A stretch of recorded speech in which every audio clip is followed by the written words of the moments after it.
ವಿವರ. ಶ್ರೀ ಕ್ಷೇತ್ರ ಗಡಿದಿಂ ಆವರಣದಲ್ಲಿ ಎಸ್ಎನ್ ಸುಬ್ಬಾರೆಡ್ಡಿ ಚಾರಿಟಬಲ್ ಟ್ರಸ್ಟ್ ವತಿಯಿಂದ ಆಯೋಜಿಸಲಾಗುತ್ತಿರುವ 23ನೇ ವರ್ಷದ ಉಚಿತ ಸಾಮೂಹಿಕ ವಿವಾಹಗಳ ಪೂರ್ವ ಸಿದ್ಧತೆಗಳು ಭರದಿಂದ ಸಾಗುತ್ತಿದ್ದು ತಯಾರಿ ಕಾರ್ಯಗಳು ಚುರುಕುಗೊಂಡಿವೆ. ಬಡ ಹಾಗೂ ಆರ್ಥಿಕವಾಗಿ ಹಿಂದುಳಿದ ಕುಟುಂಬಗಳಿಗೆ ನೆರವಾಗುವ ಉದ್ದೇಶದಿಂದ ಪ್ರತಿ ವರ್ಷ ಸಾಮೂಹಿಕ ವಿವಾಹ ಕಾರ್ಯಕ್ರಮವನ್ನು ಆಯೋಜಿಸಲಾಗುತ್ತಿದ್ದು, ಈ ಬಾರಿಯೂ ಕಾರ್ಯಕ್ರಮವನ್ನು ಅದ್ದೂರಿಯಾಗಿ ಹಾಗೂ ಅಚ್ಚುಕಟ್ಟಾಗಿ ನಡೆಸಲು ಅಗತ್ಯ ಸಿದ್ಧತೆಗಳನ್ನು ಕೈಗೊಳ್ಳಲಾಗುತ್ತಿದೆ.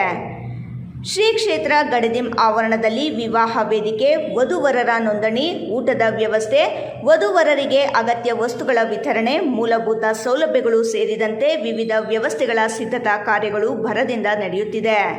ಕಾರ್ಯಕ್ರಮದಲ್ಲಿ ಯಾವುದೇ ರೀತಿಯ ತೊಂದರೆ ಅಥವಾ ಲೋಪದೋಷಗಳು ಉಂಟಾಗದಂತೆ ಟ್ರಸ್ಟ್ನ ಪದಾಧಿಕಾರಿಗಳು ಹಾಗೂ ಕಾರ್ಯಕರ್ತರು ಸ್ಥಳದಲ್ಲಿದ್ದು ಪ್ರತಿಯೊಂದು ವ್ಯವಸ್ಥೆಯನ್ನು ಪರಿಶೀಲಿಸಿ ಸಿದ್ಧತೆಗಳನ್ನು ಕೈಗೊಳ್ಳುತ್ತಿದ್ದಾರೆ. 23ನೇ ವರ್ಷದ ಉಚಿತ ಸಾಮೂಹಿಕ ವಿವಾಹ ಕಾರ್ಯಕ್ರಮವನ್ನು ಯಶಸ್ವಿಯಾಗಿ ನಡೆಸುವ ನಿಟ್ಟಿನಲ್ಲಿ ಎಲ್ಲ ರೀತಿಯ ಪೂರ್ವ ಸಿದ್ಧತೆಗಳನ್ನು ಮಾಡಿಕೊಳ್ಳಲಾಗುತ್ತಿದ್ದು, ಕಾರ್ಯಕ್ರಮಕ್ಕೆ ಸಾರ್ವಜನಿಕರಿಂದಲೂ ಉತ್ತಮ ಸ್ಪಂದನೆ ವ್ಯಕ್ತವಾಗುತ್ತಿದೆ. ಈ ಸಂದರ್ಭದಲ್ಲಿ ವೇದ ಪಂಡಿತ್ ಗುರೂಜಿ ಡಾಕ್ಟರ್ ಅಶ್ವಥ್ ನಾರಾಯಣ್, ಮುಖಂಡರಾದ ಅಮರನಾಥ ರೆಡ್ಡಿ, ಗುಂಟಿಘಾನಪಳ್ಳಿ ಮಂಜುನಾಥ್, ಪುರಸಭೆ ಮಾಜಿ ಅಧ್ಯಕ್ಷ ಶ್ರೀನಿವಾಸ್ ರಾಜ್, ಈವೆಂಟ್ ಮಾಲೀಕರು ಸೇರಿದಂತೆ ಮತ್ತಿತರರು ಇದ್ದರು. ಈ ದಿನ ನಮ್ಮ ವರ್ಷ 24ನೇ ವರ್ಷ. ಇದು ಸಾಮೂಹಿಕ ಕಾರ್ಯಕ್ರಮ ಆಗಸ್ಟ್ 26 ಬುಧವಾರ ಬೆಳಗ್ಗೆ ಒಂದು 9 ಗಂಟೆಗೆ ಸ್ಟಾರ್ಟ್ ಆಗಿ ಅಪ್ ಟು ಒಂದು 12:30 ತನಕ ಇರುತ್ತೆ. ಇದನ್ನು ಸುಮಾರು 24 ವರ್ಷದಿಂದ ನಡೆಸ್ಕೊಂಡು ಬಂದಿದ್ದೀನಿ. ಈ ವರ್ಷನೂ ಅದ್ದೂರಿಯಾಗಿಂದ ಅರ್ಥಪೂರ್ಣವಾಗಿ ಮಾಡ್ತಾ ಇದ್ದೀವಿ. ಈ ಆಲ್ರೆಡಿ ಇವತ್ತು ಮದುವೆ ಗಂಡು ನಮ್ಮ ಮನೆ ಹತ್ರ ಬಂದಿದ್ದಾರೆ. ಅವ್ರಿಗೆ ವಸ್ತ್ರ ಎಲ್ಲ ಐಟಮ್ಸು ಇವತ್ತೇ ಕೊಟ್ಬಿಡ್ತೀವಿ. ಅವತ್ತು ಬೆಳಗ್ಗೆ ಬಂದು ಇಲ್ಲಿ ಸಾಮೂಹಿಕ ಮದುವೆ ಮಾಡಿಕೊಡ್ತೀವಿ. ಅದ್ರ ಜೊತೆಗೆ ವಿಶೇಷವಾಗಿ ಆ ಭಗವಂತ ಒಳ್ಳೇದು ಮಾಡಬೇಕು ಅಂತ ತಿರುಮಲ ತಿರುಪತಿ ದೇವಸ್ಥಾನದಿಂದ ದೇವರ ತಂದು ಇಲ್ಲಿ ಕಲ್ಯಾಣೋತ್ಸವ ಮಾಡಿ ಪ್ರತಿಯೊಬ್ಬರಿಗೂ ತೃಪ್ತಿಯ ಪ್ರಸಾದವನ್ನು ಕೊಡುವಂಥ ಕೆಲಸ ಮಾಡ್ತಾಯಿದ್ದೀವಿ. ಆಲ್ರೆಡಿ ನಾನು ನನ್ನ ಕ್ಷೇತ್ರದ ಕಂಪ್ಲೀಟ್ ಪ್ರತಿ ಮನೆಗೂ ಅರ್ಶಿನ ಕುಂಕುಮ ಕೊಟ್ಟು ಈ ಮದುವೆಗಳು ಆಹ್ವಾನ ಮಾಡಿಸಿದ್ದೀವಿ. ನಮ್ಮ ಉದ್ದೇಶ ಇಷ್ಟೇ, ಯಾರೇ ಬಡವರು ಸಾಲಗಳು ಮಾಡಿಕೊಂಡು ಆ ಸಾಲಗಳಿಗೆ ಸುಲಿಯಲ್ಲಿ ಸಿಕ್ಕಿ ಅನ್ಯಾಯ ಆಗಬಾರ್ದು ಅಂತ ಬಡವರಿಗೋಸ್ಕರ ಮಾಡ್ತಾ ಇರುತ್ತೆ ಈ ಕಾರ್ಯಕ್ರಮ. ನನಗೆ ಮೊದಲಂತೂ 500 ಮದುವೆಗಳಾಗ್ತಾಯಿತ್ತು, ಮತ್ತು 300 ಬಂತು, ಮತ್ತು 200-250 ಆಗ್ತಾಯಿತ್ತು. ಈ ವರ್ಷ ಈಗ ಆಲ್ರೆಡಿ 108-109 ಬಂದರೆ 125 ಆಗ್ಬೋದು ಈ ವರ್ಷ. ಅಂದರೆ ಆಲ್ರೆಡಿ ಜನರಲ್ಲಿ ಕೂಡ ಸ್ವಲ್ಪ ಆರ್ಥಿಕವಾಗಿ ಸಬಲರಾಗ್ತಾ ಇದ್ದಾರೆ. ಅವರೇ ಮಾಡ್ಕೊಳ್ಳೋ ಶಕ್ತಿ ಬರ್ತಾ ಇದೆ. ಮೊದಲಂತೂ ಯಾವುದೂ ಇರಲಿಲ್ಲ. ಅದು ಸಂತೋಷದ ಸುದ್ದಿ. ಇವತ್ತು ಈ ನಮ್ಮ ಒಂದು ವೇದಿಕೆಯಲ್ಲಿ ಒಂದು 125 ಜನ ಜೋಡಿರ್ತೀವಿ. ತಾಳಿ ಕೊಡ್ತೀವಿ, ಕಾಲುಂಗುರ ಕೊಡ್ತೀವಿ, ಬಟ್ಟೆ ಕೊಡ್ತೀವಿ, ಅವ್ರ ಮನೆಯವ್ರಿಗೆ ಬಟ್ಟೆ ಕೊಡ್ತೀವಿ. ಮತ್ತು ಇಲ್ಲಿ ವಿಶೇಷವಾಗಿ ನಾನು ಏನು ನನ್ನ ಮಗಂದು ಹೆಂಗೆ ಮಾಡಿದೆ ಅದೇ ರೀತಿಯಲ್ಲಿ ಮಾಡ್ತೀವಿ. ನಾವು ಯಾವುದರಲ್ಲಿ ಇಲ್ಲಿ ಪಾಪ ಬಡವರು ಅವ್ರಿಗೇನು ಸುಮಾರಾಗಿರಲಿ ಬಿಡೋ ಅನ್ನೋ ಮಾತೇ ಇಲ್ಲ. ಈ ಒಂದು ಜರ್ಮನ್ದೇ ಟೆಂಟ್ ಹೌಸ್ ಕೇಳಿದ್ದೀನಿ. ಮತ್ತು ಊಟ ತಾವು ನೋಡಬೇಕು, ನಾನು ಮೆನು ಮತ್ತೆ ರಿಲೀಸ್ ಮಾಡ್ತೀನಿ. ಒಂದು ಊಟ ಬೆಂಗಳೂರವ್ರು ಸ್ಪೆಷಲ್ AVS ನಾಗರಾಜ್ ಅಂತ ಫೇಮಸ್ ಒಂದು ಊಟ 550 ರೂಪಾಯಿ ಬರೋ ಜನರಿಗೆಲ್ಲ ಬಫೆ ಗಿಫೆ ಎಲ್ಲ ಎಲ್ಲರಿಗೂ ಟೇಬಲ್ ಸಿಸ್ಟಮಲ್ಲಿ ಊಟ. ಅವ್ರಿಗೆ ಬಂದವ್ರಿಗೆ ಒಂದು ಹಸುನೂ ಉಚಿತವಾಗಿ ಕೊಡ್ತಾಯಿದ್ವಿ. ಮದುವೆ ಗಂಡು ಯಾರಾಗ್ತಾರೆ ಅವ್ರಿಗೆ ಅವ್ರ ಜೀವನ, ಅವ್ರ ಮಕ್ಕಳಿಗೆ ಒಳ್ಳೆ ವಿದ್ಯಾಭ್ಯಾಸಕ್ಕಂತೇಳಿ ಒಂದು ಹಸು ಕೊಡ್ತಾಯಿದ್ದೀನಿ, ಅದು ಇರಲಿ ಅಂತ. ಮತ್ತು SC ST ಆದರೆ ಸರ್ಕಾರದಿಂದ ಒಂದು ಬೋರ್ವೆಲ್ ಹಾಕ್ಕೊಡ್ತಾ ಇದ್ದೀನಿ. ಇನ್ನು ಕೆಲವರು ಯಾರಾದರೂ DL ಇದ್ದರೆ ಇದು ನಮಗೆ ಇದು ಬೇಡ, ಬೋರ್ವೆಲ್ ಬೇಡ ಅಂದರೆ ಒಂದು ವೆಹಿಕಲ್ ಕೊಡ್ತೀವಿ. ಅಂದರೆ ಅವ್ರ ಜೀವನ ಸುಧಾರಣೆ ಆಗಬೇಕು ಅನ್ನೋ ದೃಷ್ಟಿಯಿಂದ ಇವೆಲ್ಲ ಕೊಡ್ತಾ ಇರೋದು. ನನಗೆ ನನ್ನ ಜೀವನದಲ್ಲಿ ಇದು ಸುಮಾರು 8,000ಕ್ಕಿಂತ ಹೆಚ್ಚು ಮದುವೆಗಳು ಮಾಡಿದ್ದೀನಿ. ಸುಮಾರು 3,800ಕ್ಕೂ ಹೆಚ್ಚು ಹಸುಗಳು ಕೊಟ್ಟಿದ್ದೀನಿ. ನನ್ನ ಜೀವನದಲ್ಲಿ ಇದು ನನಗೆ ಬಹಳ ಸಂತೋಷವಾದಂಥ ವಿಚಾರ, ನನಗೆ ತೃಪ್ತಿ ತಂದಿರುವಂಥ ಕಾರ್ಯಕ್ರಮ ಇದೆ. ಸುಬ್ಬು, ರಾಯಲ್ಸ್ ಕನ್ನಡ, ಭಾಗ್ಯನಗರ. ಚಿಂತಾಮಣಿ ತಾಲೂಕು ಆಡಳಿತ, ತಾಲೂಕು ಪಂಚಾಯಿತಿ ಮತ್ತು ಸಮಾಜ ಕಲ್ಯಾಣ ಇಲಾಖೆಯ ಸಂಯುಕ್ತ ಆಶ್ರಯದಲ್ಲಿ ಶನಿವಾರ ಬೆಳಿಗ್ಗೆ 10 ಗಂಟೆಗೆ ನೂತನವಾಗಿ ನಿರ್ಮಾಣಗೊಂಡಿರುವ ಅಂಬೇಡ್ಕರ್ ಭವನದ ಉದ್ಘಾಟನೆ ಹಾಗೂ ಡಾಕ್ಟರ್ ಬಿಆರ್ ಅಂಬೇಡ್ಕರ್ ಕಂಚಿನ ಪುತ್ಥಳಿಯ ಅನಾವರಣವನ್ನು ರಾಜ್ಯದ ಉಪಮುಖ್ಯಮಂತ್ರಿ ಡಾಕ್ಟರ್ ಜಿ ಪರಮೇಶ್ವರ್ ನೆರವೇರಿಸಿದರು.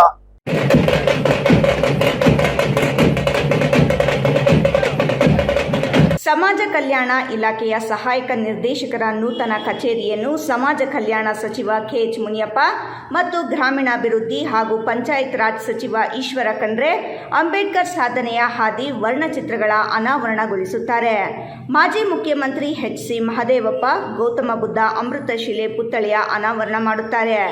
ಕ್ಷೇತ್ರದ ಶಾಸಕ ಡಾಕ್ಟರ್ ಎಂ.ಸಿ. ಸುಧಾಕರ್ ಅಧ್ಯಕ್ಷತೆ ವಹಿಸಿದ್ದರು. ಸಂಸದ ಎಂ. ಮಲ್ಲೇಶ್ ಬಾಬು, ವಿಧಾನ ಪರಿಷತ್ತಿನ ಸದಸ್ಯರಾದ ಎಂಎಲ್ ಅನಿಲ್ ಕುಮಾರ್, ಡಿಟಿ ಶ್ರೀನಿವಾಸ್, ಕರ್ನಾಟಕ ಜಾನಪದ ಅಕಾಡೆಮಿ ಅಧ್ಯಕ್ಷ ಗೊಲ್ಲಹಳ್ಳಿ ಶಿವಪ್ರಸಾದ್, ಸ್ಥಳೀಯ ನಾಯಕರು, ಹಿರಿಯ ಅಧಿಕಾರಿಗಳು ಭಾಗವಹಿಸುತ್ತಾರೆ. ತಾಲೂಕು ಪಂಚಾಯಿತಿ ಸಭಾಭವನ ಸಾಮರ್ಥ್ಯ ಸೌಧ ಸ್ವಾಗತ ಕಮಾನು ಉದ್ಘಾಟನೆ ನೆರವೇರಲಿದೆ. ಎಲ್ಲ ಸಚಿವರು, ಹಿರಿಯ ಅಧಿಕಾರಿಗಳು ಪಾಲ್ಗೊಳ್ಳುತ್ತಿದ್ದರು. ನಗರಸಭೆಯಿಂದ ಡೆಲ್ಟ್ ಯೋಜನೆಯಲ್ಲಿ ಆಧುನೀಕರಣಗೊಳಿಸಿರುವ ಆಜಾದ್ ಚೌಕದ ಅಭಿವೃದ್ಧಿ ಕಾಮಗಾರಿಯ ಉದ್ಘಾಟನೆ ನೆರವೇರಿಸಿದರು. ಒಂದು ತಾಲೂಕು ಕೇಂದ್ರದಲ್ಲಿ ಹೆಡ್ ಕ್ವಾರ್ಟರ್ಸ್ ಇಂತಹ ಅತ್ಯಾಧುನಿಕ ಹಾಗೂ ವಿನೂತ ಮಾದರಿಯ ಸಭಾಂಗಣವನ್ನು ನಿರ್ಮಿಸಿರುವುದು ಬಹುಶಃ ಇಡೀ ರಾಜ್ಯದಲ್ಲೇ ಎಲ್ಲೂ ಇಲ್ಲವೇನೋ ಅನ್ನುವಷ್ಟರ ಮಟ್ಟಿಗೆ ಅದ್ಭುತವಾಗಿದೆ. ಇದು ಇಡೀ ರಾಜ್ಯಕ್ಕೆ ಹಾಗೂ ಇತರ ತಾಲೂಕು ಪಂಚಾಯಿತಿಗಳಿಗೆ ಅನುಕರಣೀಯವಾದ ಕಾರ್ಯವಾಗಿದೆ ಎಂದು ಡಾಕ್ಟರ್ ಜಿ. ಪರಮೇಶ್ವರ್ ಹೇಳಿದರು. ಚಿಂತಾಮಣಿಯ ತಾಲೂಕು ಪಂಚಾಯಿತಿಯಲ್ಲಿ ನಿರ್ಮಿಸಲಾಗಿರುವ ಈ ವಿನೂತನ ಸಭಾಂಗಣ ಇಡೀ ರಾಜ್ಯಕ್ಕೆ ಮಾದರಿಯಾಗಿದೆ. ಮುಂಬರುವ ದಿನಗಳಲ್ಲಿ ಸಚಿವರು ಅಥವಾ ಮುಖ್ಯಮಂತ್ರಿಗಳು ವಿಧಾನಸೌಧದಲ್ಲೇ ಕುಳಿತು ವಿಡಿಯೋ ಕಾನ್ಫರೆನ್ಸ್ ಮೂಲಕ ತಾಲೂಕು ಮಟ್ಟದ ಅಧಿಕಾರಿಗಳು, ಸಾರ್ವಜನಿಕರೊಂದಿಗೆ ನೇರವಾಗಿ ಚರ್ಚಿಸಲು ಇದು ಅತ್ಯಂತ ಅನುಕೂಲಕರವಾಗಿದೆ ಎಂದು ತಿಳಿಸಿದರು. ಬಹಳ ಆಶ್ಚರ್ಯ ಆಗ್ತಾ ಇರೋದು ಅಂದರೆ, ನೀನು ಹೆಂಗಪ್ಪ ದುಡ್ಡು ತಂದೆ ಇಲ್ಲಿಗೆ? ಯಾರ್ಯಾರಿಗೆ ಏನೇನು ಮಾಡಿದ್ನೋ ಗೊತ್ತಿಲ್ಲ ನನಗೆ. ನಾನು ಮೊದಲನೇದಾಗಿ ನಮ್ಮ ತಾಲೂಕ್ ಪಂಚಾಯಿತಿಯಲ್ಲಿ ಸಾಮರ್ಥ್ಯ ಸೌಧ ಅಲ್ಲ, ಅಲ್ಲಿ ಒಳಗಡೆ ಹೋಗಿ ನೋಡಿದ್ರೆ ಆಶ್ಚರ್ಯ ಆಗುತ್ತೆ. ಯಾವುದೋ ಒಂದು ಕಂಪ್ಯೂಟರ್ ಸೈನ್ಸು ಕಂಪನಿಗೆ ಹೋಗಿ IT ಕಂಪನಿಗೆ ಹೋದಂಗೆ ಆಗ್ತದೆ. ಅಲ್ಲಿ ಅವರು ಮಾಡಿರ್ತಕ್ಕಂಥ ಆ ಮಾಡರ್ನ್ ಸಿಸ್ಟಮ್ ಇದೆಯಲ್ಲ, ನಮ್ಮ ತಾಲೂಕ್ ಪಂಚಾಯಿತಿ ಮೆಂಬರ್ಸ್ ಎಲ್ಲ ಈಗ ಕಂಪ್ಯೂಟರ್ ಸೈನ್ಸ್ ಕಲಿಬೇಕು. ಯಾಕೆಂದ್ರೆ ಎಲ್ಲರಿಗೂ ಇದು ಸೀಟಿಗೂ ಒಂದೊಂದು ಇದನ್ನ ಹಾಕಿದ್ದಾರೆ, ಅವರು ಸಿಸ್ಟಮ್ ಹಾಕಿದ್ದಾರೆ. ಅದರಲ್ಲೇ ಆಪರೇಟ್ ಮಾಡಬೇಕು. ಅವ್ರ ಉದ್ದೇಶ ಏನಂದ್ರೆ ಯಾವ ಪಂಚಾಯಿತಿ ಮೆಂಬರು ಕೂಡ ಪೇಪರ್ ತರಬಾರ್ದು, ಪೇಪರ್ಲೆಸ್ ಮೀಟಿಂಗ್ ಆಗಬೇಕು ಅಂತ. ಹೌದಲ್ಲ? ಮತ್ತು ಮೊದಲು ನಮ್ಮ ಪಂಚಾಯಿತಿ ಮೆಂಬರ್ಗೆ ಹೇಳ್ಕೊಟ್ಬಿಡಿ, ಇಲ್ಲದೇ ಇದ್ರೆ ಆಗೋದಿಲ್ಲ. ಎಷ್ಟು ಚೆನ್ನಾಗಿ ಮಾಡಿದಾರ್ರಿ. ಯಾವುದೋ ಒಂದು ಇಂಜಿನಿಯರಿಂಗ್ ಕಾಲೇಜ್ನಲ್ಲಿ ಕೂಡ ಅಂತ ಒಂದು ವ್ಯವಸ್ಥೆ ಇರೋದಿಲ್ಲ. ಅದಾಯ್ತಪ್ಪ ಅಂತೇಳಿ ಇಲ್ಲಿ ಕರ್ಕೊಂಬಂದ್ರು, ಸ್ವತಂತ್ರ ಆಜಾದ್ ಚೌಕ ಅಂತ. ನಾನೆಲ್ಲ ಫಾರಿನ್ ಕಂಟ್ರೀಸಲ್ಲೆಲ್ಲ ನೋಡಿದ್ದೀನಿ. ಒಂದೊಂದು ಊರಲ್ಲಿ ಒಂದು ಸೋಮಾರಿ ಕಟ್ಟೆ ಮಾಡಿರ್ತಾರೆ. ಸಂಜೆ ಹೊತ್ತು ಸುಮ್ಮನೆ ಯಾರೋ ಕೂತ್ಕೊಂಡೆಲ್ಲ ಅಟ್ಟ ಹೊಡ್ಕೊಂಡು ಕಾಫಿ ಗೀಪಿ ಕುಡ್ಕೊಂಡು ಹೋಗೋದು. ಇಲ್ಲಿ ಸ್ವತಂತ್ರದ ಭಾವನೆಗಳನ್ನು, ಹೇಗೆ ಬಂತು ನಮಗೆ ಸ್ವಾತಂತ್ರ್ಯ ಅಂತಕ್ಕನ್ನೋದನ್ನ ಮುಂದಿನ ಪೀಳಿಗೆಗೆ ಅರ್ಥೈಸುವಂತ ರೀತಿಯಲ್ಲಿ ಆ ಚೌಕವನ್ನು ಮಾಡಿದ್ದಾರೆ. ಆಶ್ಚರ್ಯ ಆಗುತ್ತೆ ರೀ ನಿಜವಾಗೂ.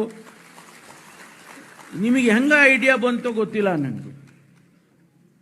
ಇಲ್ಲಿಗೆ ನಾವು ಸ್ವತಂತ್ರ ತಗೊಂಡಿದ್ದನ್ನ ಈಗಾಗಲೇ ಈ ಜನರೇಷನ್ ಒಂದಿಷ್ಟು ಮರ್ತೆ ಹೋಗಿಬಿಟ್ಟಿದೆ. ಮುಂದಕ್ಕೆ ಗಾಂಧಿ ಯಾರು ಅಂದ್ರೆ ಅದೇ ಆ ಕೋಲ್ ಹಿಡ್ಕೊಂಡು ನಿಂತವನಲ್ಲ ಅಲ್ಲಿ ಆ ಚೌಕದಲ್ಲಿ ಅನ್ನೋ ಮಟ್ಟಿಗೆ ಬರುವಂತ ಸಂದರ್ಭ ಇವತ್ತು ಅವರು ಅದನ್ನ ಜ್ಞಾಪಿಸುವಂತ ರೀತಿಯಲ್ಲಿ ಆ ಚೌಕವನ್ನ ಮಾಡಿದ ಆಜಾದ್ ಚೌಕ ನಿಜ ಕೂಡ ಇತಿಹಾಸದಲ್ಲಿ ಉಳಿಯುತ್ತೆ. ಸಚಿವರಾದ ಡಾಕ್ಟರ್ ಎಂ.ಸಿ. ಸುಧಾಕರ್ ಅವರು ಆಧುನಿಕ ತಂತ್ರಜ್ಞಾನವನ್ನು ಸ್ಥಳೀಯ ಆಡಳಿತಕ್ಕೆ ಅಳವಡಿಸುವ ಮೂಲಕ ಜನರಿಗೆ ಸೌಲಭ್ಯ ಒದಗಿಸುವ ದೊಡ್ಡ ಆಲೋಚನೆ ಮಾಡಿದ್ದಾರೆ. ಇಂತಹ ಆಧುನಿಕ್ ತಂತ್ರಜ್ಞಾನ ಆಧಾರಿತ ವ್ಯವಸ್ಥೆಗಳು ಎಲ್ಲ ತಾಲೂಕು ಪಂಚಾಯಿತಿಗಳಲ್ಲೂ ಅನುಕರಣೆಯಾಗಬೇಕು ಎಂದು ಅಭಿಪ್ರಾಯಪಟ್ಟರು. ಸಚಿವ ಈಶ್ವರ ಖಂಡ್ರೆರವರು ಮಾತನಾಡಿ, ಸ್ಥಳೀಯ ಶಾಸಕ ಡಾಕ್ಟರ್ ಎಂ.ಸಿ. ಸುಧಾಕರ್ ಅವರ ಸುಮಾರು 20 ವರ್ಷಗಳ ಹಿಂದಿನ ಕನಸು ಮತ್ತು ದೂರದೃಷ್ಟಿ ಇಂದು ಸಾಕಾರಗೊಂಡಿದೆ. ಕಂಡಿದೆ. ಚಿಂತಾಮಣಿಯಲ್ಲಿ ಇಂತಹ ಅತ್ಯಾಧುನಿಕ ಹಾಗೂ ಮಾದರಿ ಸಭಾಂಗಣವನ್ನು ನಿರ್ಮಾಣ ಮಾಡಿರುವುದು ಅತ್ಯಂತ ಹೆಮ್ಮೆಯ ಸಂಗತಿ ಎಂದು ತಿಳಿಸಿದರು. ಮುಂದಿನ ಪೀಳಿಗೆಯ ನಿರೀಕ್ಷೆ ಹಾಗೂ ಅಪೇಕ್ಷೆಗೆ ತಕ್ಕಂತೆ ಕ್ಷೇತ್ರವನ್ನು ಅಭಿವೃದ್ಧಿಪಡಿಸುವ ನಿಟ್ಟಿನಲ್ಲಿ ಉತ್ತಮ ಕಾರ್ಯಗಳನ್ನು ಕೈಗೊಳ್ಳಲಾಗಿದೆ. ಬೇರೆ ಜಿಲ್ಲೆಗಳಿಗೆ ಹೋಲಿಸಿದರೆ ಚಿಂತಾಮಣಿ ಕ್ಷೇತ್ರದಲ್ಲಿ ಶಾಸಕರು ಅತ್ಯುತ್ತಮ ಸಾಧನೆ ಮಾಡಿದ್ದಾರೆ. ಈ ಮಾದರಿಯ ಅಭಿವೃದ್ಧಿ ಕಾಮಗಾರಿಗಳನ್ನು ಹಾಗೂ ಸಾಮರ್ಥ್ಯ ಸೌಧ ಯೋಜನೆಯನ್ನು ನಮ್ಮ ವ್ಯಾಪ್ತಿಯಲ್ಲೂ ಕ್ಷೇತ್ರದಲ್ಲೂ ಅಳವಡಿಸಿಕೊಳ್ಳಲು ನಿರ್ಧರಿಸಿದ್ದೇವೆ ಎಂದು ತಿಳಿಸಿದರು. ಈ ಸಂದರ್ಭದಲ್ಲಿ ಮಾಜಿ ಸಚಿವ ಹಾಗೂ ಹಾಲಿ ಶಾಸಕರಾದ ಮಹದೇವಪ್ಪ, ಜಿಲ್ಲಾಧಿಕಾರಿ ಜಿ ಪ್ರಭು, ಸಿಇಒ ನವೀನ್ ಭಟ್, ಜಿಲ್ಲಾ ಅರಣ್ಯ ಅಧಿಕಾರಿ ಸುನಿಲ್, ಜಿಲ್ಲಾ ರಕ್ಷಣಾಧಿಕಾರಿಗಳಾದ ಕುಶಾಲ್ ಚೌಕ್ಸೆ, ಮುಖಂಡರಾದ ಗೊಲ್ಲಹಳ್ಳಿ ಶಿವಪ್ರಸಾದ್, ಗ್ಯಾರಂಟಿ ಯೋಜನೆಗಳ ಅಧ್ಯಕ್ಷರಾದ ಮುನಿನಾರಾಯಣಪ್ಪ, ನಗರ ಪ್ರಾಧಿಕಾರದ ಅಧ್ಯಕ್ಷರಾದ ಶ್ರೀನಾಥ್ ಬಾಬು, ತಾಲೂಕು ದಂಡಾಧಿಕಾರಿಗಳಾದ ಸುದರ್ಶನ್ ಯಾದವ್, ತಾಲೂಕು ಪಂಚಾಯಿತಿ ಕಾರ್ಯನಿರ್ವಹಣಾಧಿಕಾರಿ ಎಸ್ ಆನಂದ್, ಸಮಾಜ ಕಲ್ಯಾಣ ಇಲಾಖೆ ಜಿಲ್ಲಾಧಿಕಾರಿ ತೇಜಾನಂದ್ ರೆಡ್ಡಿ, ಸಮಾಜ ಕಲ್ಯಾಣ ಇಲಾಖೆ ಅಧಿಕಾರಿ ಶ್ರೀನಿವಾಸ್ ನಾಯಕ್ ಸೇರಿದಂತೆ ಜಿಲ್ಲಾ ಹಾಗೂ ತಾಲೂಕು ಮಟ್ಟದ ಅಧಿಕಾರಿಗಳು, ಸ್ಥಳೀಯ ಮುಖಂಡರುಗಳು ಭಾಗವಹಿಸಿದ್ದರು. ಎಲ್ಲ ಹೋರಾಟಗಾರರು ಕೂಡ ಇವತ್ತು ಇಲ್ಲಿ ನಡೆದಿದೆ. ಬಹುತೇಕ 40 ವರ್ಷಗಳ ಹೋರಾಟದಲ್ಲಿ ಅಂಬೇಡ್ಕರ್ ಬಗ್ಗೆ ಇದ್ದಂಥ ಒಂದು ಚಿಂತನೆ, ಇಲ್ಲೊಂದು ಭವನವನ್ನು ಮಾಡಬೇಕಂತ ಈ ಸಂಘ ಸಂಸ್ಥೆಗಳು ನಿರಂತರ ಹೋರಾಟವನ್ನ ಮಾಡಿಕೊಂಡು ಬಂದ ಫಲ ಇವತ್ತು ಈ ಕಾರ್ಯಕ್ರಮ ಆಗಿದೆ. ಇದರಲ್ಲಿ ವಿಶೇಷವಾಗಿ ಸಮಾಜ ಕಲ್ಯಾಣ ಇಲಾಖೆಯಿಂದ 11.5 ಕೋಟಿ ರೂಪಾಯಿ ಖರ್ಚು ಮಾಡಿದೆ. ಅದರಲ್ಲಿ ಮಹದೇವಪ್ಪನವರು ಸುಮಾರು 9 ಕೋಟಿವರೆಗೂ ಕೊಟ್ಟಿದ್ದಾರೆ. ಅತಿ ಹೆಚ್ಚು ಹಣ ಕೊಟ್ಟಿದ್ದಾರೆ.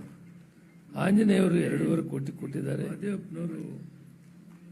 ಸುಮಾರು ಕೃಷ್ಣಾರೆಡ್ಡಿಯವರು MLA ಆಗಿದ್ದಾಗ 1 ಕೋಟಿ ಕೊಟ್ಟಿದ್ದಾರೆ. DMFT 1 ಕೋಟಿ ಕೊಟ್ಟಿದೆ. ಆಂಜನೇಯವರು ಸುಧಾಕರ್ ಅವರು MLA ಅವರ ನೇರ MLA ಫಂಡ್ನಿಂದ 1,60,00,000 ರೂಪಾಯಿ ಕೊಟ್ಟಿದ್ದಾರೆ. ಸರ್ಕಾರ ಮುಖ್ಯಮಂತ್ರಿಗಳು ಇದೇ ಇಲಾಖೆಯ ಹಣದಿಂದ ಒಟ್ಟಿಗೆ ಕೊಟ್ಟಿ 5 ಕೋಟಿ ಒಟ್ಟಾರೆ 20 ಕೋಟಿ 50 ಲಕ್ಷ. ಇದು ಸುಮಾರು 20-30 ವರ್ಷದಿಂದ ಮಾಡ್ತಾ ಇದ್ದಾರೆ.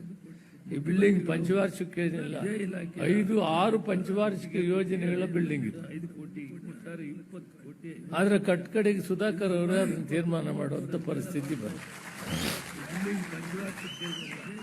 5-6 ಪಂಚವಾರ್ಷಿಕ ಇವರೆಲ್ಲ ಸೇರಿ ಮಾಡಿದ್ರು ಕೂಡ ಕಡೆ ಮನಸ್ಸು ಮಾಡಿ ಇದನ್ನು ಮಾಡೇ ತೀರ್ಬೇಕಂತ ಒಂದು ತೀರ್ಮಾನವನ್ನು ಮಾಡಿ ಅದು ವಿಶೇಷವಾಗಿ ಸುಸಜ್ಜಿತವಾಗಿ ಎಲ್ಲಾ ರೂಪದಲ್ಲಿ ಕೂಡ ಸದುಪಯೋಗ ಆಗುತ್ತೆ. ಕಡೆ ಮನಸ್ಸು ಮಾಡಿ ಒಂದು ಸಮುದಾಯ ಭವನ ಕಟ್ಟಿದ್ರೆ, ಒಂದು ತೀರ್ಮಾನವನ್ನು ಮಾಡಿ ಒಂದು ಅಂಬೇಡ್ಕರ್ ಭವನ ಕಟ್ಟಿದ್ರೆ, ವಿಶೇಷವಾಗಿ ಒಂದು ಜಗಜೀವನ್ ರಾಮ್ ಭವನ ಕಟ್ಟಿದ್ರೆ ಎಲ್ಲಾ ರೂಪದಲ್ಲಿ ಅದು ರಾಜ್ಯದಲ್ಲಿ ಸಾಕಷ್ಟು ಉಪಯೋಗ ಆಗಿಲ್ಲ. ನಾನು ಸಾಕಷ್ಟು ಕಡೆ ನೋಡಿದ್ದೀನಿ. ಸಮುದಾಯ ಭವನ ಕಟ್ಟಿದ್ರೆ ಅದರಲ್ಲಿ ವಿಶೇಷವಾಗಿ ಆಂಜನೇಯವರು ಸಾಕಷ್ಟು ಹಣ ಕೊಟ್ಬಿಟ್ಟಿದ್ದಾರೆ, ಮಹದೇವಪ್ಪನವರು ಕೊಟ್ಟಿದ್ದಾರೆ. ಆದರೆ ಈ ರೀತಿ ರಾಜ್ಯದಲ್ಲಿ ಸಾಕಷ್ಟು ಆ ಮಕ್ಕಳಿಗೆ ಮುಂದಿನ ಭವಿಷ್ಯ ರೂಪಿಸಿಕೊಳ್ಳುವ ರೀತಿಯಲ್ಲಿ ವ್ಯವಸ್ಥಿತವಾದಂತ ರೀತಿಯಲ್ಲಿ ಕೊಟ್ಟಿರುವುದು ಬಹುತೇಕ ರಾಜ್ಯದಲ್ಲಿ ಇದೇ ಮೊದಲನೇದು ಅಂತ ನನಗನ್ನಿಸ್ತದೆ.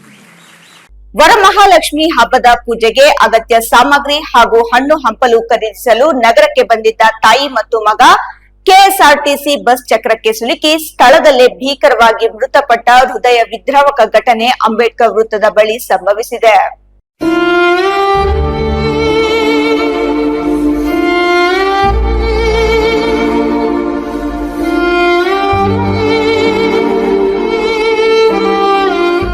ತಾಲೂಕಿನ ಕಾದಲವೇಣಿ ಗ್ರಾಮದ ನಿವಾಸಿ ನಾಗಮಣಿ 35 ಹಾಗೂ ಅವರ ಪುತ್ರ ಗಗನ್ 14 ಮೃತಪಟ್ಟ ದುರ್ದೈವಿಗಳು. 3 ಮಕ್ಕಳೊಂದಿಗೆ ಹಬ್ಬದ ಖರೀದಿಗಾಗಿ ನಗರಕ್ಕೆ ಬಂದಿದ್ದ ನಾಗವೇಣಿ ಅವರು ಸಾಮಗ್ರಿಗಳನ್ನು ಖರೀದಿಸಿ ಅಂಬೇಡ್ಕರ್ ವೃತ್ತದ ಬಳಿ ರಸ್ತೆ ದಾಟುತ್ತಿದ್ದಾಗ ಈ ದುರ್ಘಟನೆ ನಡೆದಿದೆ.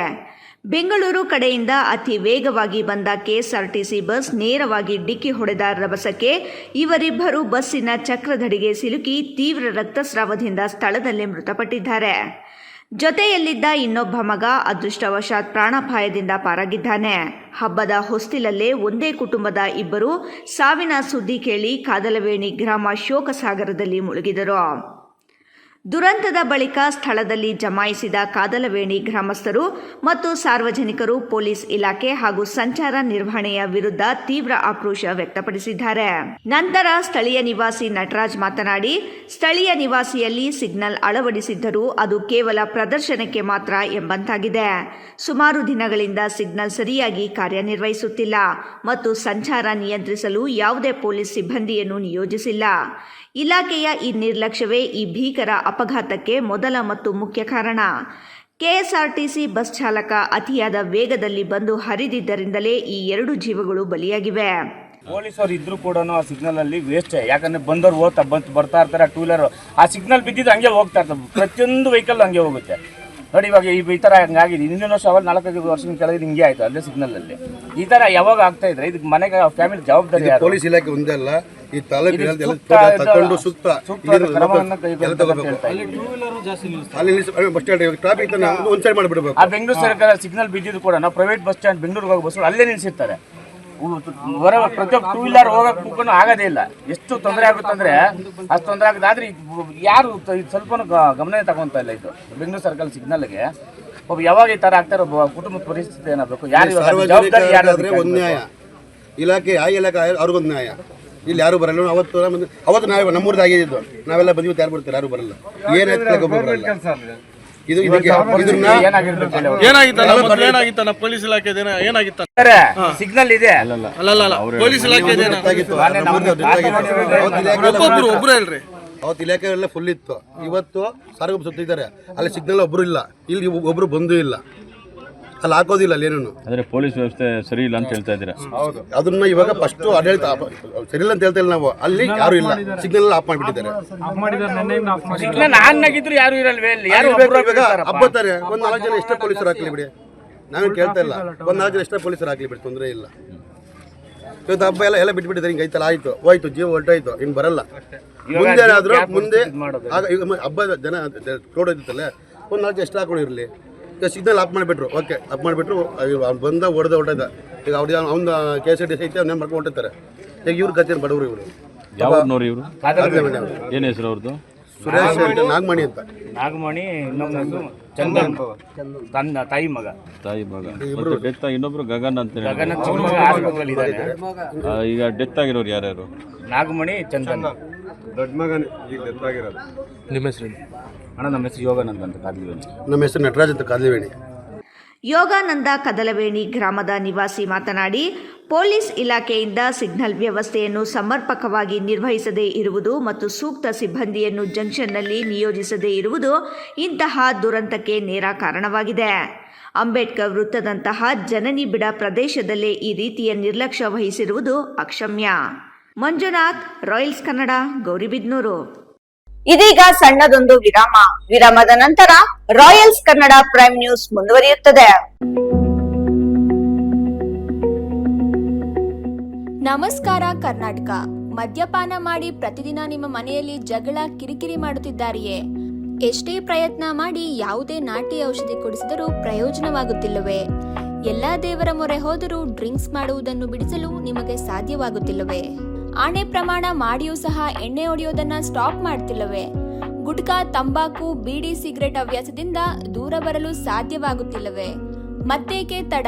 ಈಗಲೇ ಟಿವಿ ಸ್ಕ್ರೀನ್ ಮೇಲೆ ಡಿಸ್ಪ್ಲೇ ಆಗುತ್ತಿರುವ ಮೊಬೈಲ್ ನಂಬರ್ಗೆ ಕಾಲ್ ಮಾಡಿ ಯಾವುದೇ ರೀತಿಯ ಸೈಡ್ ಎಫೆಕ್ಟ್ ಇಲ್ಲದ 100% ಹರ್ಬಲ್, GMP ಸರ್ಟಿಫೈಡ್ ಮತ್ತು ಕ್ಲಿನಿಕಲಿ ಅಪ್ರೂವ್ಡ್ ಆಗಿರುವ ಔಷಧಿಯನ್ನ ಬುಕ್ ಮಾಡಿ. ನಿಮ್ಮ ದುಶ್ಚಟಗಳನ್ನ ದೂರ ಮಾಡಿ ಆರೋಗ್ಯಕರ ಜೀವನವನ್ನ ನಿಮ್ಮದಾಗಿಸಿಕೊಳ್ಳಿ. Mobile number 9739952121.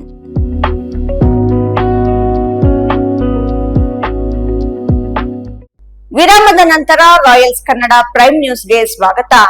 ಕ್ರೀಡೆಗಳು ವಿದ್ಯಾರ್ಥಿಗಳಲ್ಲಿ ಶಿಸ್ತು, ಸಹಕಾರ, ಸಹಬಾಳ್ವೆ, ಹೊಂದಾಣಿಕೆ ಹಾಗೂ ನಾಯಕತ್ವದ ಗುಣಗಳನ್ನು ಬೆಳೆಸುವುದರ ಜೊತೆಗೆ ಉತ್ತಮ ಆರೋಗ್ಯ ಮತ್ತು ದೈಹಿಕ ಕ್ಷಮತೆಯನ್ನು ವೃದ್ಧಿಸಲು ಸಹಕಾರಿಯಾಗುತ್ತವೆ ಎಂದು ವಿಕಾಸ ಕಾಲೇಜಿನ ಪ್ರಾಂಶುಪಾಲ PN ಶಿವಣ್ಣ ಹೇಳಿದರು.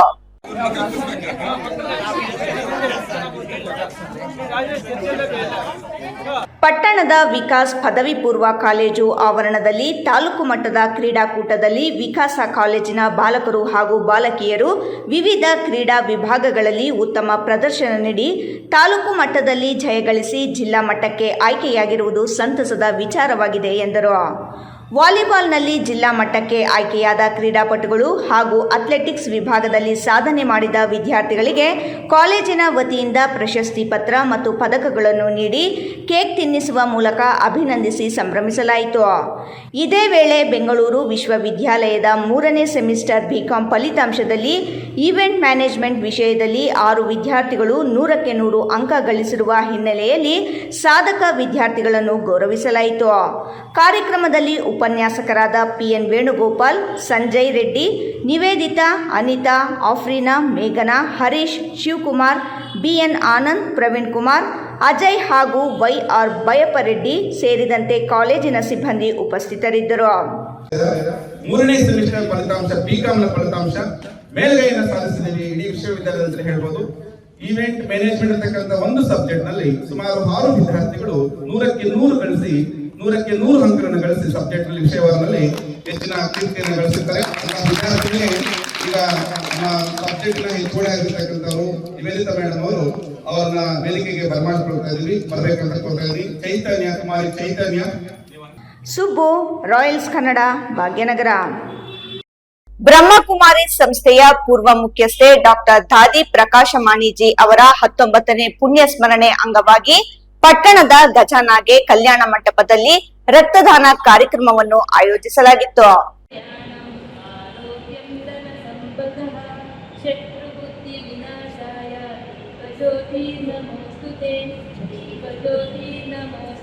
ಕಾರ್ಯಕ್ರಮಕ್ಕೆ ದೀಪ ಬೆಳಗಿಸುವ ಮೂಲಕ ಚಾಲನೆ ನೀಡಿ ಮಾತನಾಡಿದ ರಾಜಯೋಗಿನಿ ಪದ್ಮಾರವರು, ಬ್ರಹ್ಮಕುಮಾರಿ ಸಂಸ್ಥೆಯು ಜ್ಞಾನದಾನ, ಯೋಗದಾನ ಹಾಗೂ ರಕ್ತದಾನದ ಮೂಲಕ ಸಮಾಜ ಸೇವೆಯ ಸಂದೇಶವನ್ನು ಸಾರುತ್ತದೆ ಎಂದು ತಿಳಿಸಿದರು.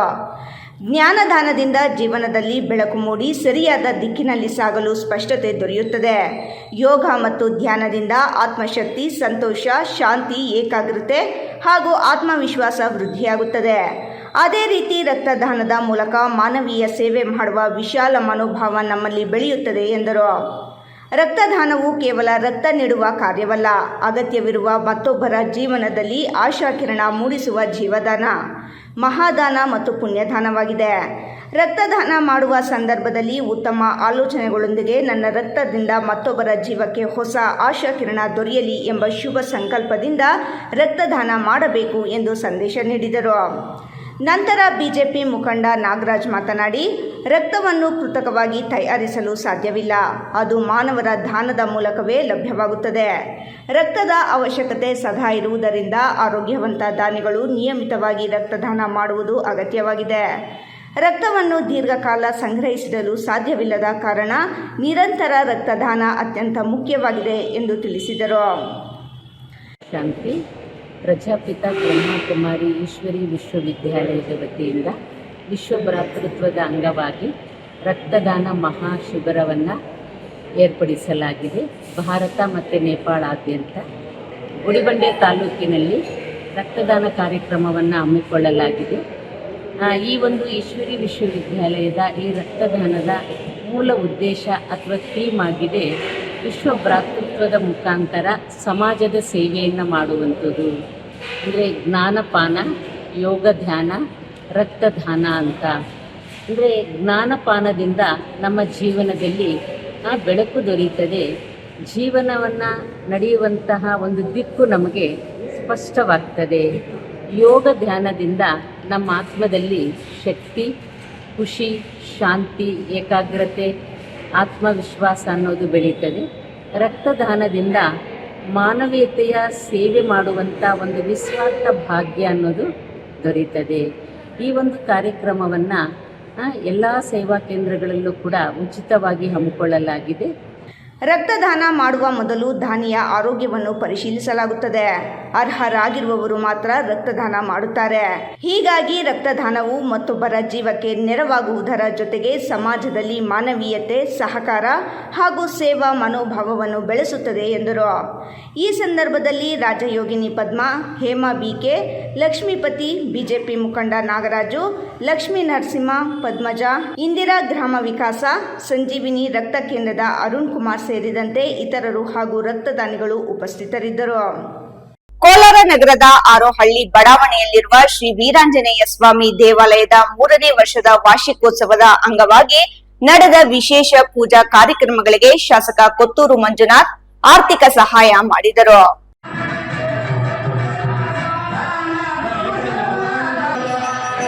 ಕೋಲಾರ ನಗರದ ಹಾರೋಹಳ್ಳಿ ಬಡಾವಣೆಯಲ್ಲಿರುವ ಶ್ರೀ ವೀರಾಂಜನೇಯ ಸ್ವಾಮಿ ದೇವಾಲಯದ 3ನೇ ವರ್ಷದ ವಾರ್ಷಿಕೋತ್ಸವದ ಅಂಗವಾಗಿ ನಡೆದ ವಿಶೇಷ ಪೂಜೆ ಕಾರ್ಯಕ್ರಮಗಳಿಗೆ ಶಾಸಕ ಕೊತ್ತೂರು ಮಂಜುನಾಥ್ ಆರ್ಥಿಕ ಸಹಾಯ ಮಾಡಿದರು.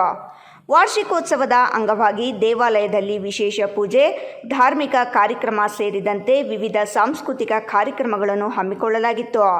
ಈ ಸಂದರ್ಭದಲ್ಲಿ ಜಿಲ್ಲಾ ಗ್ಯಾರಂಟಿ ಸಮಿತಿ ಅಧ್ಯಕ್ಷ ವೈ ಶಿವಕುಮಾರ್, ನಗರ ಬ್ಲಾಕ್ ಕಾಂಗ್ರೆಸ್ ಅಧ್ಯಕ್ಷ ಸೈಯದ್ ಅಫ್ಸರ್, ಮುಖಂಡರಾದ ಆರೋಹಳ್ಳಿ ರಾಜೇಶ್, ಟೈಲರ್ ಶಿವಕುಮಾರ್, ಸುನಿಲ್, ಸಾಗರ್, ಸಂದೀಪ್, ಮುರಳಿ, ಶ್ರೀನಿವಾಸ್ ಮುಂತಾದವರು ಇದ್ದರು. ಶನಿವಾರದ ದಿನ ಶ್ರೀರಾಮ ಅವರ ಪರಮ ಭಕ್ತ ಆಂಜನೇಯ ಸ್ವಾಮಿಯವರ 3ನೇ ವಾರ್ಷಿಕೋತ್ಸವ ಸಂದರ್ಭದಲ್ಲಿ ಭಕ್ತಾದಿಗಳಿಗೆ ಪ್ರಸಾದ ಮತ್ತು ಬೇರೆ ವ್ಯವಸ್ಥೆಗಳಿಗೋಸ್ಕರ ನಮ್ಮ ಜನಪ್ರಿಯ ಶಾಸಕರಾದ ಶ್ರೀ ಕೊತ್ತೂರು ಮಂಜುನಾಥ್ ಅವರು ತಮ್ಮ ವೈಯಕ್ತಿಕ ಹಣದಿಂದ 50,000 ರೂಗಳು ನಮ್ಮ ಸ್ಥಳೀಯ ಮುಖಂಡರು ಮತ್ತು ನಮ್ಮ 5 ಗ್ಯಾರಂಟಿ ಅಧ್ಯಕ್ಷರಾದ ಶಿವಣ್ಣ ಅವರ ನೇತೃತ್ವದಲ್ಲಿ ಕಳಿಸಿದ್ದಾರೆ. ಅವ್ರ ಜೊತೆಗೆ ನಮ್ಮ ಈ ವಾರ್ಡಿನ ಮುಖಂಡರಾದ ರಾಜೇಶ್ ಅವರು ಸಾಥ್ ಕೊಟ್ಟಿದ್ದಾರೆ, ಸಾಗರ್ ಬಾಬು, ಅನೇಕ ಮುಖಂಡರು ಇಲ್ಲೆಲ್ಲ ಜೊತೆಗಿದ್ದಾರೆ, ಮುರಳಿ ಅವರು ಮತ್ತು ನಮ್ಮ ಸಂತೋಷ್ ಅಣ್ಣ ಅವರು, ಸಂದೀಪು, ಅಯ್ಯಪ್ಪನವರು ಎಲ್ಲರೂ ಜೊತೆಗಿತ್ತು.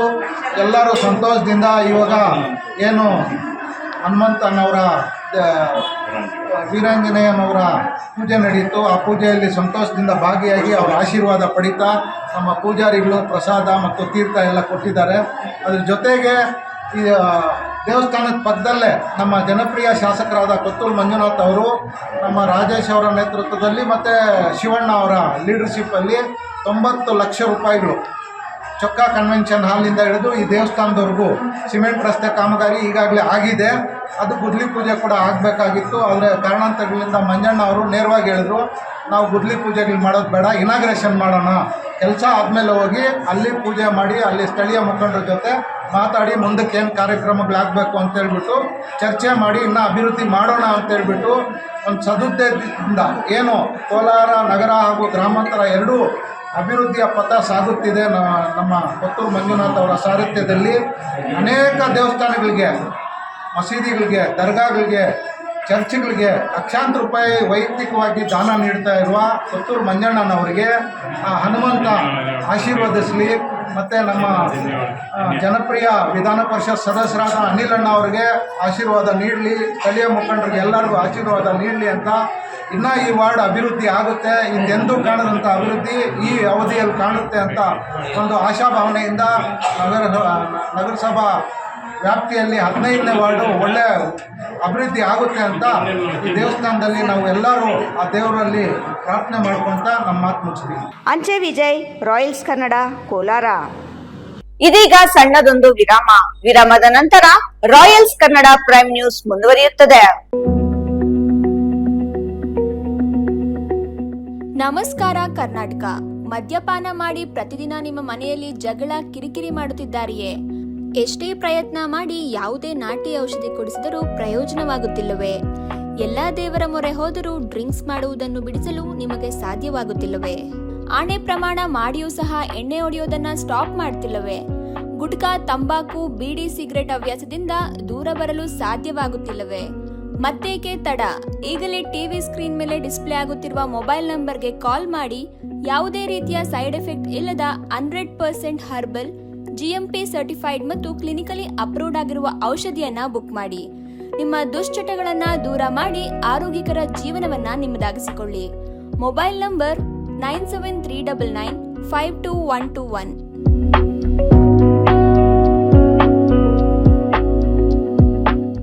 ವಿರಾಮದ ನಂತರ ರಾಯಲ್ಸ್ ಕನ್ನಡ ಪ್ರೈಮ್ ನ್ಯೂಸ್ಗೆ ಮತ್ತೊಮ್ಮೆ ಸ್ವಾಗತ. ಸರ್ಕಾರಿ ಇಲಾಖೆಗಳಲ್ಲಿರುವ ಪರಿಶಿಷ್ಟ ಜಾತಿ ಮತ್ತು ಪರಿಶಿಷ್ಟ ಪಂಗಡದ ನೌಕರರ ಹಕ್ಕುಗಳ ರಕ್ಷಣೆ ಹಾಗೂ ವಿವಿಧ ನ್ಯಾಯಸಮ್ಮತ ಬೇಡಿಕೆಗಳ ಈಡೇರಿಕೆಗೆ ಒತ್ತಾಯಿಸಿ ಆಗಸ್ಟ್ 28ರಂದು ಬೆಂಗಳೂರಿನ ಅರಮನೆ ಮೈದಾನದ ಶೃಂಗಾರ ಪ್ಯಾಲೇಸ್ನಲ್ಲಿ ರಾಜ್ಯ ಮಟ್ಟದ 6ನೇ ಐಕ್ಯತಾ ಸಮಾವೇಶ ಆಯೋಜಿಸಲಾಗಿದೆ. ಈ ಸಮಾವೇಶದ ಕುರಿತು ಜಾಗೃತಿ ಮೂಡಿಸಲು ಮತ್ತು ಯಶಸ್ವಿಗೊಳಿಸಲು ಪಟ್ಟಣದ ಪಿಎಂಶ್ರೀ ಸರ್ಕಾರಿ ಶಾಲೆಯಲ್ಲಿ ಪೂರ್ವಭಾವಿ ಸಭೆ ನಡೆಸಲಾಯಿತು. ಗುಡಿಬಂಡೆ ಸರ್ಕಾರಿ ಇಲಾಖೆಗಳಲ್ಲಿರುವ ಪರಿಶಿಷ್ಟ ಜಾತಿ ಮತ್ತು ಪರಿಶಿಷ್ಟ ಪಂಗಡದ ನೌಕರರ ಹಕ್ಕುಗಳ ರಕ್ಷಣೆ ಹಾಗೂ ವಿವಿಧ ನ್ಯಾಯಸಮ್ಮತ ಬೇಡಿಕೆಗಳ ಈಡೇರಿಕೆಗೆ ಒತ್ತಾಯಿಸಿ ಆಗಸ್ಟ್ 28ರಂದು ಬೆಂಗಳೂರಿನ ಅರಮನೆ ಮೈದಾನದ ಶೃಂಗಾರ ಪ್ಯಾಲೇಸ್ನಲ್ಲಿ ರಾಜ್ಯ ಮಟ್ಟದ 6ನೇ ಐಕ್ಯತಾ ಸಮಾವೇಶ ಆಯೋಜಿಸಲಾಗಿದೆ. ಈ ಸಮಾವೇಶದ ಕುರಿತು ಜಾಗೃತಿ ಮೂಡಿಸಲು ಮತ್ತು ಯಶಸ್ವಿಗೊಳಿಸಲು ಪಟ್ಟಣದ ಪಿಎಂಶ್ರೀ ಸರ್ಕಾರಿ ಶಾಲೆಯಲ್ಲಿ ಪೂರ್ವಭಾವಿ ಸಭೆ ನಡೆಸಲಾಯಿತು. ಸಭೆಯಲ್ಲಿ ಕರ್ನಾಟಕ ರಾಜ್ಯ ಸರ್ಕಾರಿ SC/ST ನೌಕರರ ಸಮನ್ವಯ ಸಮಿತಿಯ ರಾಜ್ಯ ಅಧ್ಯಕ್ಷ ವಿ ಶ್ರೀರಾಮಪ್ಪ ಮಾತನಾಡಿ, ರಾಜ್ಯದ ವಿವಿಧ ಸರ್ಕಾರಿ ಇಲಾಖೆಗಳಲ್ಲಿ SC/ST ಸಮುದಾಯದ ನೌಕರರು ಅನುಭವಿಸುತ್ತಿರುವ ತಾರತಮ್ಯವನ್ನು ತಡೆಯಲು ಮತ್ತು ಹಕ್ಕುಗಳನ್ನು ಪಡೆಯಲು ಎಲ್ಲರೂ ಪಕ್ಷಾತೀತವಾಗಿ ಒಂದೇ ವೇದಿಕೆಯಡಿ ಸಂಘಟಿತರಾಗುವ ಅಗತ್ಯವಿದೆ ಎಂದರು. ರಾಜ್ಯ ಸರ್ಕಾರದಲ್ಲಿ ಮಂಜೂರಾಗಿರುವ 7.75 ಲಕ್ಷ ಹುದ್ದೆಗಳ ಪೈಕಿ 4 ಲಕ್ಷ ನೌಕರರು ಮಾತ್ರ ಸೇವೆಯಲ್ಲಿದ್ದು 2.84 ಲಕ್ಷಕ್ಕೂ ಅಧಿಕ ಹುದ್ದೆಗಳು ಖಾಲಿ ಇವೆ. ಜೊತೆಗೆ 24,000 ಬ್ಯಾಕ್ಲಾಗ್ ಹುದ್ದೆಗಳನ್ನು ಭರ್ತಿ ಮಾಡದೇ ಇರುವುದರಿಂದ ಸಮುದಾಯಕ್ಕೆ ಮೀಸಲಾತಿಯ ಸಂಪೂರ್ಣ ಸೌಲಭ್ಯ ತಲುಪುತ್ತಿಲ್ಲ ಎಂದು ಅವರು ಆರೋಪಿಸಿದರು.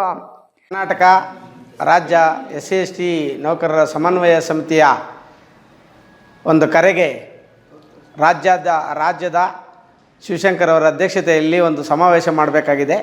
ಇಲ್ಲಿ ನಮ್ಮ ಗುಡಿಬಂಡೆ ತಾಲೂಕಿನಲ್ಲಿ ಒಂದು ಪೂರ್ವಭಾವಿ ಸಭೆ ನಡೆಸಿ ಎಲ್ಲ ನೌಕರರಿಗೂ ಜಾಗೃತಿ ಮೂಡಿಸಿ ಎಲ್ಲ ಇಲಾಖೆಗಳ ಕಂದಾಯ ಇಲಾಖೆ ಆಗಿರ್ಬೋದು, ಆರೋಗ್ಯ ಇಲಾಖೆ ಆಗಿರ್ಬೋದು, ಬೆಸ್ಕಾಂ ಅವರಾಗಿರ್ಬೋದು, ಮತ್ತು ಪಟ್ಟಣ ಪಂಚಾಯತಿಯವರಾಗಿರ್ಬೋದು, ಎಲ್ಲ 34 ಇಲಾಖೆಗಳಲ್ಲೂ ಈಗಾಗಲೇ ಎಲ್ಲ SC/ST ಸರ್ಕಾರಿ ನೌಕರಿಗೆ ಈಗಾಗಲೇ ಈ ಒಂದು ಸಮಾವೇಶದ ಜಾಗೃತಿ ಪತ್ರವನ್ನು ಎಲ್ಲರಿಗೂ ತಲುಪಿದೆ. ಈ ಕರಪತ್ರದ ಮೂಲಕ ನಾವು ನಮ್ಮ ಅಧ್ಯಕ್ಷರಾದಿಯಾಗಿ ನಮ್ಮ ಕಮಿಟಿಯಿಂದ ನಾವು ವಿನಂತಿ ಮಾಡ್ಕೊಳ್ಳೋದಿದೆ, ಎಲ್ಲರೂ ತಪ್ಪದೆ 100% ತಪ್ಪದೆ ಸಮಾವೇಶಕ್ಕೆ ಭಾಗವಹಿಸಿ ನಮ್ಮ ಬೇಡಿಕೆಗಳೇನಿದೆ, ಸರ್ಕಾರಿ SC/ST ನೌಕರರಲ್ಲಿ ಮುಂಬಡ್ತಿಯದ ಒಂದು ಸಮಸ್ಯೆ ಇದೆ ಮತ್ತು ಬ್ಯಾಕ್ಲಾಗ್ ಹುದ್ದೆಗಳನ್ನು ಭರ್ತಿ ಮಾಡಿ ಮುಂದಿನ ಒಂದು ಪೀಳಿಗೆಯನ್ನು ನಾವು ಸಹ ನಾವು ಸೌಕರ್ಯಯುತವಾಗಿ ಸೌಲಭ್ಯಯುತವಾಗಿ ಮಾಡಬೇಕು. ಶೈಕ್ಷಣಿಕ ಹಕ್ಕುಗಳಿಗಾಗಿ ಹೋರಾಟ ಮಾಡಬೇಕು. ಈಗಾಗಲೇ 1.5 ಲಕ್ಷಕ್ಕೆ ನಮ್ಮ ಆದಾಯ ಮಿತಿ ಇದೆ. ಕ್ಯಾಸ್ಟ್ ಇನ್ಕಮ್ ಏನಿದೆ SC/ST ಒಂದು 1,20,000 ಇದನ್ನು ಈಗಾಗಲೇ ಹಿಂದುಳಿದ ವರ್ಗವಾದ 12 ಲಕ್ಷಕ್ಕೆ ಏರಿಕೆ ಮಾಡ್ಕೊಂತ ಒಂದು ಬೇಡಿಕೆಯನ್ನು ಇಟ್ಟಿದ್ದಾರೆ. ನಮ್ಮದು ಸಹ ಶೈಕ್ಷಣಿಕ ಹಕ್ಕುಗಳಿಗಾಗಿ ಸರ್ಕಾರಿ ನೌಕರು ಕೂಡ ಮಕ್ಕಳಿಗೆ ಸಮಸ್ಯೆ ಆಗ್ತಾ ಇದೆ.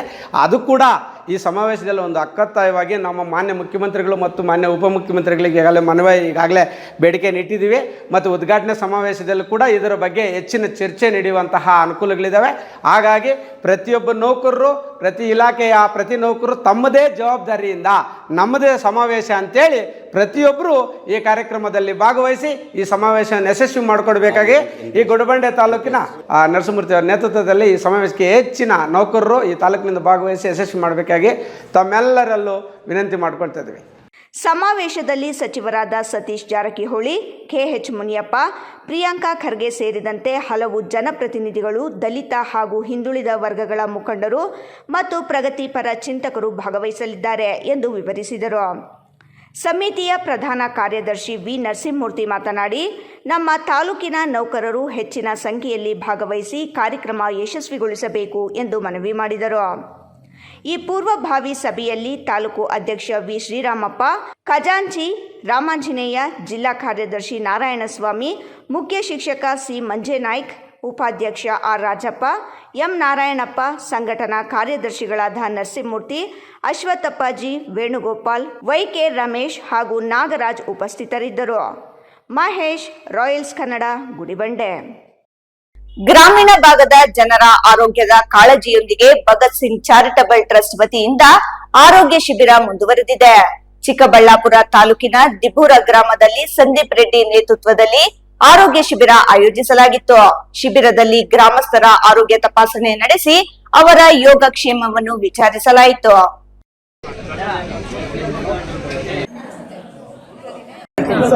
ಆರಾಮಾಗಿದ್ದೀರಾ? ಸಂದೀಪ್ ರೆಡ್ಡಿ ನೇತೃತ್ವದಲ್ಲಿ ನಡೆದ ಶಿಬಿರದಲ್ಲಿ ಗ್ರಾಮಸ್ಥರ ಆರೋಗ್ಯದ ಬಗ್ಗೆ ವಿಚಾರಣೆ ನಡೆಸಲಾಯಿತು. ಆರೋಗ್ಯ ಸಮಸ್ಯೆಗಳಿದ್ದವರಿಗೆ ಅಗತ್ಯ ಸಲಹೆಗಳನ್ನು ನೀಡುವ ಮೂಲಕ ಆರೋಗ್ಯದ ಬಗ್ಗೆ ಜಾಗೃತಿ ಮೂಡಿಸಲಾಯಿತು.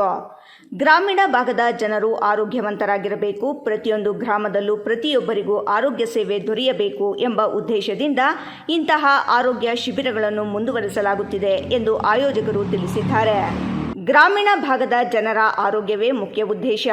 ಪ್ರತಿಯೊಂದು ಗ್ರಾಮದಲ್ಲೂ ಜನರು ಆರೋಗ್ಯವಾಗಿರಬೇಕು ಎಂಬ ನಿಟ್ಟಿನಲ್ಲಿ ಮುಂದಿನ ದಿನಗಳಲ್ಲೂ ಆರೋಗ್ಯ ಶಿಬಿರಗಳನ್ನು ಆಯೋಜಿಸುವ ಪ್ರಯತ್ನ ಮಾಡಲಾಗುವುದು ಎಂದು ತಿಳಿಸಿದರು. ಒಟ್ಟಿನಲ್ಲಿ ಗ್ರಾಮಸ್ಥರ ಆರೋಗ್ಯದ ಕಾಳಜಿಯೊಂದಿಗೆ ದಿಬ್ಬೂರಿನಲ್ಲಿ ನಡೆದ ಭಗತ್ ಸಿಂಗ್ ಚಾರಿಟಬಲ್ ಟ್ರಸ್ಟ್ನ ಆರೋಗ್ಯ ಶಿಬಿರ ಜನರಿಗೆ ಆರೋಗ್ಯದ ಅರಿವು ಮೂಡಿಸುವ ಜೊತೆಗೆ ಅಗತ್ಯ ಆರೋಗ್ಯ ಸೇವೆಗಳನ್ನು ತಲುಪಿಸುವ ಕಾರ್ಯಕ್ಕೆ ಸಾಕ್ಷಿಯಾಯಿತು. ಆಶೀರ್ವಾದದಿಂದ ನನ್ನೆಲ್ಲ ಯುವ ಮಿತ್ರರ ಹಾಗೂ ಹಿರಿಯರ ಸಹಾಯದಿಂದ ಏನು ಸತತವಾಗಿ ಆರೋಗ್ಯ ಶಿಬಿರಗಳನ್ನು ಏರ್ಪಡಿಸ್ಕೊಂಡು ಬರ್ತಾ ಇದ್ದೀವಿ. ಈ ಆರೋಗ್ಯ ಶಿಬಿರಗಳ 5ನೇ ಒಂದು ವಾರವನ್ನ ಏನು ಸಕ್ಸಸ್ಫುಲ್ ಆಗಿ ಯಶಸ್ವಿಯಾಗಿ ನಡೆಸ್ತಾ ಇದ್ದೀವಿ.